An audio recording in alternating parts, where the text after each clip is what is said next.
So the eagle does not usually hunt on its own. It waits for another bird to find something, and then it swoops in and tries to take it away.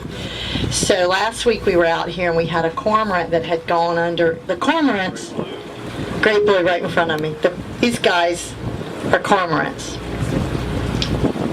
And there's also some anhingas that we'll see that look almost exactly like them. And they swim under the water with their heads sticking up, and we call them snake birds. And they don't have any oil glands, and so what they do when they get wet, they come out and they'll spread their wings because they need to dry them off. This mouth, and all of a sudden all three eagles swooped in. It's like, thank you, you just did exactly what I said you did. All right, so I've got to tie us up.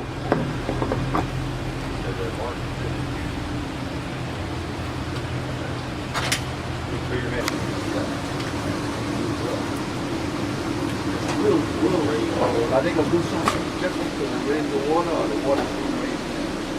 Yeah, I know they might maybe like 6 inches.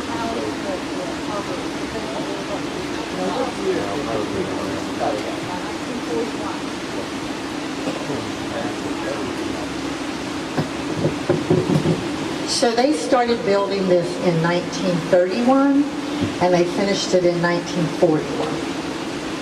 They've gone back and done refurbishments from time to time, but this has been in operation since 1941. That opened up over here down near the lake bed, and that allowed all that water to come in and fill us up here. And of course you can see the current, the effect of the current of all that water coming in.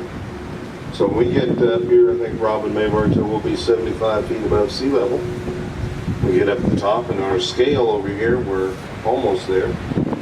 So what's going to happen next is we get up to the top and they slow it down, and they're going to let it sort of equilibrate a little bit, and then they'll open these doors right in front of us. Those big doors behind us here, you notice how they're concave into this chamber. Excuse me, that's so that the water pressure will push against them, keep them closed.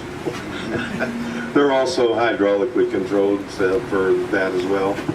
And then those doors weigh 30 tons apiece, by the way. And the first set of doors that went in there were actually manufactured, and that is 13.5 miles away across the water. Lake Moultrie is about almost 14 miles. Our house was, they ended up taking it out over the last 2 years. It used to stand right behind that power grid, and they finally got the last of it out of here last year. So it was sort of sad because that was the powerhouse that turned the first light bulbs on up here.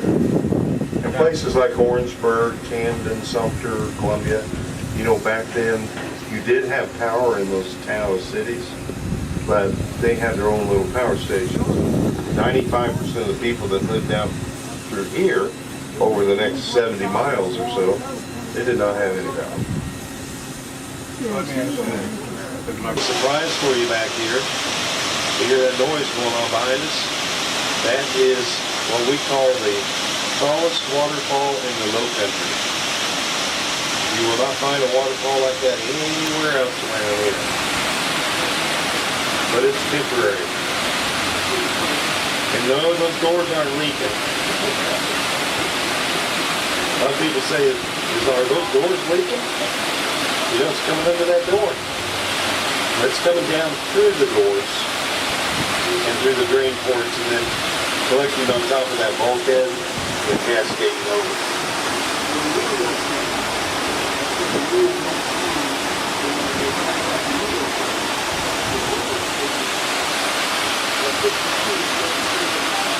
Yeah.